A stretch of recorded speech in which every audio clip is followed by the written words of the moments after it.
सख्त हो जाती हैं। तो जहाँ पर भी घाव बनता है वो घाव एकदम फैलता चला जाता है, इन्फेक्शन फैलता चला जाता है। ये क्या करता है, जब इसको अप्लाई करते हैं वुंड के ऊपर तो एल्डोस रिडक्टेस एक एंजाइम है, उसको ये रिड्यूस कर देता है। ये एल्डोस रिडक्टेस एंजाइम होता है जो हमारे मांसपेशियों को हार्ड करता है और उसके मतलब जो मसल के अंदर जो पेनिट्रेशन होती है बैक्टीरिया की वो इंक्रीज हो जाती है। तो उसको जो ये प्रोडक्ट रिड्यूस करता है तो प्रोडक्ट वहाँ पर जो वुंड है उसके अंदर शुगर का कंटेंट कम जाता है, तो शुगर कंट्रोल वहाँ पर लोकल शुगर कंट्रोल हो जाता है। सेकेंड चीज़ है कि ये हमारे नाड़ियों को खोलता है, वैसोडाइलेटेशन एक चीज़ होती है नाइट्रिक ऑक्साइड। तो रिसर्च में ये देखा गया कि ये नाइट्रिक ऑक्साइड रिलीज करता है जिससे ये वैसोडाइलेटेशन कर देता है।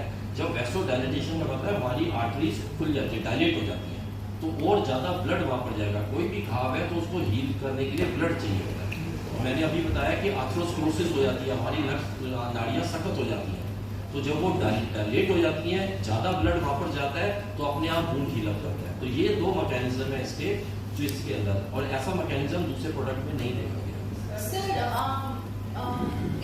इस प्रोडक्ट के अलावा बहुत इम्पॉर्टेंट चीज़ है कि हम जख्म के ऊपर सोना लगा दें, चांदी लगा दें, कोई भी चीज़ इस दुनिया में है लगा दें, अगर हमारा शुगर कंट्रोल नहीं है तो कोई भी घाव नहीं बनेगा। ऐसा नहीं है कि ये कोई चीज़ सिर्फ भगवान ने बना के दे दिया और वो कहते हैं ना क्या रामबाण, ऐसा नहीं है। शुगर कंट्रोल सबसे इम्पोर्टेंट चीज़। अगर पेशेंट का शुगर कंट्रोल करेंगे और ये प्रोडक्ट लगाते हैं या कोई भी और प्रोडक्ट लगाते हैं तो शुगर कंट्रोल मेन इम्पोर्टेंट चीज़ है।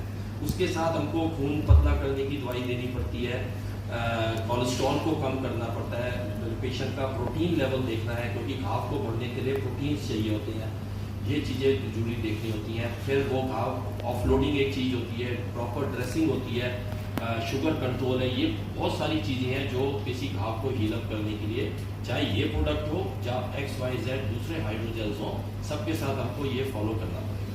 सर इस प्रोडक्ट पर आपको क्या नेगेटिव पॉजिटिव इफेक्ट ये है कि ये जल्दी हीलिंग करता है। नेगेटिव एस्पेक्ट्स अभी हमको देख रहे हैं क्योंकि अभी रिसर्च प्रोडक्ट था, अब कंट्री में लॉन्च हुआ है, जो एक दो नेगेटिव ये भी हो सकता है कि वीनस अल्सर एक दूसरी एंटिटी होती है जो टांग के अंदर यहाँ पर वेरिकोज वेन्स होती हैं, जो डॉक्टर चिंतन शर्मा बहुत अच्छा देखते हैं उसको, और उस वीनस अल्सर्स पे अभी हम रिकमेंड नहीं कर रहे हैं कि नॉट टू अप्लाई, सिर्फ डायबिटिक फुट अल्सर के लिए ही ये अभी रिकमेंडेड है और उसके अंदर इसका अच्छा रिजल्ट है, different other type of wounds के लिए नहीं यूज करते। So what antibiotic do you commonly use it? Madam ऐसा है कि डायबिटिक फुट अल्सर के 3 दिन पहले एक बहुत बड़ी कॉन्फ्रेंस में थे तो वहाँ पर मैं यही जिक्र कर रहा था कि ऐसा नहीं है कि हर डायबिटिक अल्सर्स के लिए हमको एंटीबायोटिक देनी है। आज हमारी कंट्री में कोई भी डॉक्टर XYZ हो, मैं भी एक डॉक्टर हूँ, डॉक्टर सबसे पहले एंटीबायोटिक लिखता है। हमें देखना है कि वो वुंड में इन्फेक्शन है कि नहीं। कई बार इन्फेक्शन नहीं होता है, 25% चांसेस होते हैं कि वुंड क्लीन है, उसमें एंटीबायोटिक नहीं देना होता। जब हम देख रहे हैं उसमें से पस आ रही है, उसके आसपास लालीपन है, उसके आसपास सूजन है, पेशेंट को फीवर हो रहा है, पेशेंट को जाड़ा लग रहा है, वो साइंस होते हैं इन्फेक्शन के। उस केस के अंदर हमको एंटीबायोटिक देना होता है। उसमें एक दो चीज़ें होती हैं, एक ग्राम पॉजिटिव, एक ग्राम नेगेटिव और एक एनरोबिक इन्फेक्शन। तो हम जो एंटीबायोटिक चूज करते हैं ये तीनों किस्म के कीटाणु को मारने के 2 तरीके के एंटीबायोटिक देते हैं। मोस्ट कॉमन जैसे एक लिनोजिलेट मोस्ट कॉमन प्रोडक्ट है, क्लिंडामाइसिन एक अच्छा प्रोडक्ट है, फिर हायर ग्रुप के अंदर मीरोपेनम यूज़ करते हैं, वैंकोमाइसिन यूज़ करते हैं, अलग अलग होते हैं। मेनली हम क्या करते हैं कि पहले कल्चर, हम डॉक्टर्स में हॉस्पिटल्स में ये एडवाइस करते हैं कि पहले कल्चर कराओ, अननेसेसरी एंटीबायोटिक मत दो। कल्चर की रिपोर्ट 2 दिन में आ जाती है, वो कल्चर की रिपोर्ट आके उसके अकॉर्डिंग टू एंटीबायोटिक देते हैं। After 4 years, very few diabetic can reverse, but that too a significant weight loss is required to reverse the diabetes. At least 10 to 15% weight loss, and that happens only those patients reverse. Tight sugar control, diet control. 70% carbohydrate होते हैं और 30% protein होते हैं।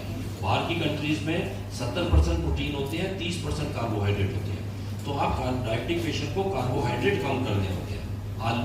आलू हो गया, चावल हो गए, राइस हो गए, ये चीज़ें, मैदा है, पिज़्ज़ाज हैं, बर्गर्स हैं, ये चीज़ें कम करनी है।